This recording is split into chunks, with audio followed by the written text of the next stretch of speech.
আসলে দান করলে, সাদাকা করলে, চ্যারিটি করলে বা ডোনেশন করলে আপনার সম্পদ কমে না, বরং সম্পদ বাড়ে। শুরুতে আমরা শুনবো সাদাকা বা দানের গুরুত্ব ও তাৎপর্য। পবিত্র কালামুল্লাহ মাজিদে আমাদেরকে ডোনেশন করা, দান করা, সাদাকা করা, এটার ব্যাপারে অনেক বেশি উৎসাহিত করা হয়েছে। আল্লাহর হাবিব সাল্লাল্লাহু আলাইহি ওয়াসাল্লাম আমাদেরকে দানের ব্যাপারে খুব বেশি উৎসাহিত করেছেন, এবং যিনি দান করেন, দানশীল ব্যক্তিকে আল্লাহ তাআলা খুব বেশি পছন্দ করেন, এবং দানের মধ্য দিয়ে আল্লাহ তাআলা দানশীল ব্যক্তির যত বিপদ আপদ বালা মুসিবত এগুলোকে দূর করে দেন।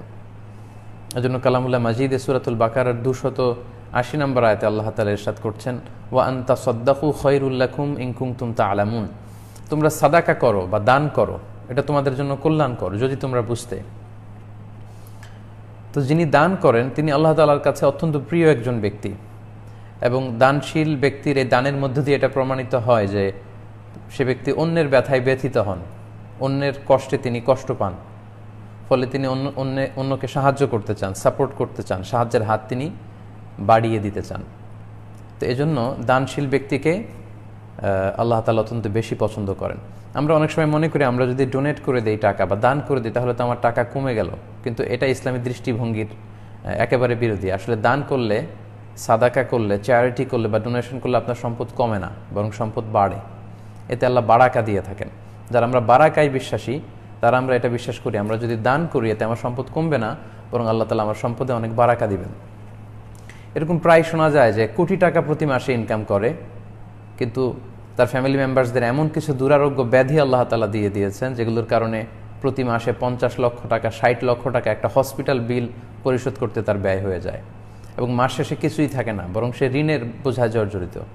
আবার 20,000 টাকা প্রতি মাসে ইনকাম, সেখান থেকে উনি দান করেন, এই দানের বরকতে, এই বারাকার কারণে সব খরচ, তার প্রয়োজনীয় খরচ শেষে মাস শেষে কিছু টাকা তার থেকে যায়। তো এটা কেন থাকে? কারণ এতে আল্লাহ তাআলা বারাকা দিয়েছেন। তো আমরা যারা বারাকায় বিশ্বাস করি, আমরা বিশ্বাস করি দান করলে কমে না, আসলে এটা বাড়ে। এবং আল্লাহ ঘোষণা দিয়েছেন, ওয়াদা দিয়েছেন যে দান যদি কেউ করে আল্লাহ তাআলা এটা বাড়াবেন, বাড়াতে বাড়াতে এটা দ্বিগুণ বহুগুণ করে প্রবৃদ্ধি দান করবেন। এমনকি হাদিসে এসেছে বাড়াতে বাড়াতে এটাকে পাহাড় সমতুল্য আল্লাহ করে দিবেন। আল্লাহ তাআলা ইরশাদ করছেন, ইয়ামহাকুল্লাহুর রিবা ওয়া ইউরবি সাদাকাতি ওয়াল্লাহু লা ইউহিব্বু কুল্লা কাফারিন আথিম। আল্লাহ তাআলা সুদকে ধ্বংস করবেন, আর তিনি দানের মধ্যে তিনি বরকত দান করবেন, দানকে তিনি প্রবৃদ্ধি দান করবেন, এবং এটা বাড়াতে বাড়াতে আল্লাহ বহুগুণ বাড়িয়ে দিবেন। সূরাতুল বাকারার 260 নম্বর আয়াতে আল্লাহ বলছেন, মাসালুল্লাযীনা ইউনফিকুনা আমওয়ালাহুম ফি সাবিলিল্লাহি কামাসালি হাব্বা আম্বাতাত সাবআ সানাবিলা ফি কুল্লি সুমবুলাতিন মিআতু হাব্বা ওয়াল্লাহু ইউদাঈফু লিমান ইয়াশাউ ওয়াল্লাহু ওয়াসিউন আলিম। আল্লাহর রাস্তায় যিনি অর্থ দান করেন, এই দানের উপমাটাকে আল্লাহ তাআলা একটি চারা বীজের সাথে সাদৃশ্য করেছেন। এটা একটা চারা বীজের মতো, এটাকে রোপণ করে দিলে এখান থেকে 7টি শীষ গজিয়ে ওঠে, আর প্রতিটি শীষে থাকে শত শস্য দানা। এভাবে আল্লাহ তাআলা যাকে ইচ্ছা অঢেল সম্পত্তি দান করেন, অনেক গুণে আল্লাহ বাড়িয়ে দিয়ে থাকেন। তাই এই আয়াতগুলোর আলোকে আমরা বুঝতে পারলাম দান করলে বা সাদাকা করলে আসলে আমাদের সম্পদ কমে না, বরং আমাদের সম্পদ বেড়ে যায়, এতে বারাকা হয়। এবং সহিহ বুখারীর একটা বর্ণনায় আল্লাহর হাবিব সাল্লাল্লাহু আলাইহি ওয়াসাল্লাম বললেন যে এটাকে বাড়াতে বাড়াতে আল্লাহ পাহাড় সম করে ফেলেন, অনেক বাড়িয়ে ফেলেন। আল্লাহর হাবিব সাল্লাল্লাহু আলাইহি ওয়াসাল্লাম বললেন, কামা ইউরাব্বি আহাদুকুম ফুলুয়াহু হাত্তা তাকুনা মিসলাল জাবাল। যারা গরু পালে, গাভী যখন বাচ্চা দেয় অথবা উট যখন বাচ্চা দেয়, উটের মালিক খুব খুশি হয়ে বাচ্চাটাকে খাইয়ে দাইয়ে পেলে পুষে বড় করে। তো আল্লাহ তাআলা বললেন, তোমরা যে দান করো তোমাদের এই দানের সওয়াবটাকে বা দানের টাকাটাকে আমি আল্লাহ তাআলা এরকম পেলে পুষে লালন পালন করে অনেক বড় করি, হাত্তা তাকুনা মিসলাল জাবাল, এমনকি পাহাড়ের মতো বড় করে ফেলি, পাহাড়ের মতো বড় করে তারপরে এটা তোমার আমল নামে আমি ঢুকিয়ে দেব। তাহলে আয়াতগুলোর আলোকে আমরা বুঝতে পারলাম দান করলে আসলে কমে না, দান করলে আল্লাহ তাআলা এটাতে বারাকা দিয়ে থাকেন, বহুগুণ প্রবৃদ্ধি দিয়ে থাকেন, এবং এটাকে বাড়াতে বাড়াতে এটাকে পাহাড় সমতুল্য করেন। এবং হাদিসে এসেছে যে দানের মাধ্যমে মানুষের বালা মুসিবত দূর হয়, বিভিন্ন বিপদ দূর হয়, এবং অপমৃত্যু দূর হয়, দুর্ঘটনা থেকে আল্লাহ তাআলা তাকে হেফাজত করেন। ইসলাম নারী পুরুষ, ধনী গরিব সবাইকে সমান তালে দানের ব্যাপারে উৎসাহিত করেছেন। এমন না শুধু পুরুষদেরকে দানের কথা বলা হয়েছে, আল্লাহ রাসূল সাল্লাল্লাহু আলাইহি ওয়াসাল্লাম নারীদেরকে, বোনদেরকেও দানের ব্যাপারে উৎসাহিত করেছেন। স্পেশালি বোনদেরকে অ্যাড্রেস করে আল্লাহর হাবিব সাল্লাল্লাহু আলাইহি ওয়াসাল্লাম বলেছেন, ইয়া মা'আশারান নিসা তাসাদ্দাকনা।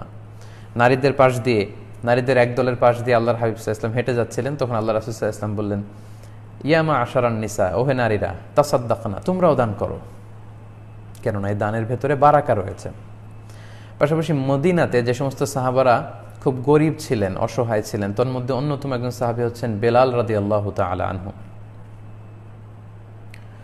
তার সম্পদ বলতে তেমন কিছু ছিল না, কিন্তু আল্লাহ রাসূল সাল্লাল্লাহু আলাইহি ওয়াসাল্লাম এই বেলাল রাদিয়াল্লাহু তাআলা আনহুকে উদ্দেশ্য করে বলেছেন, আনফিক ইয়া বিলাল, হে বেলাল তুমিও আল্লাহর রাস্তায় দান করো।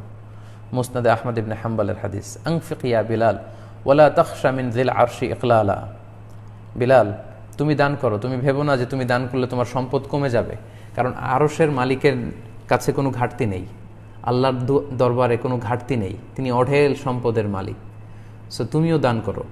তো আমরা একটু চিন্তা করলে বুঝবো যে বেলাল রাদিয়াল্লাহু তাআলা আনহু, যার কোনো সম্পদ বলতে তেমন কিছু ছিল না, উনাকেও আল্লাহ রাসূল সাল্লাল্লাহু আলাইহি ওয়াসাল্লাম বলেছেন, হে বেলাল তুমি দান করো, এবং দান করলে তোমার সম্পদ কমে যাবে এই ভয় তুমি করো না।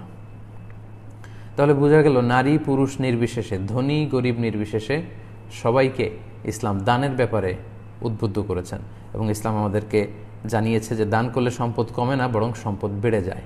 তাই আমাদের উচিত আমাদের যার যতটুকু সুযোগ আছে আল্লাহর রাস্তায় দান করা।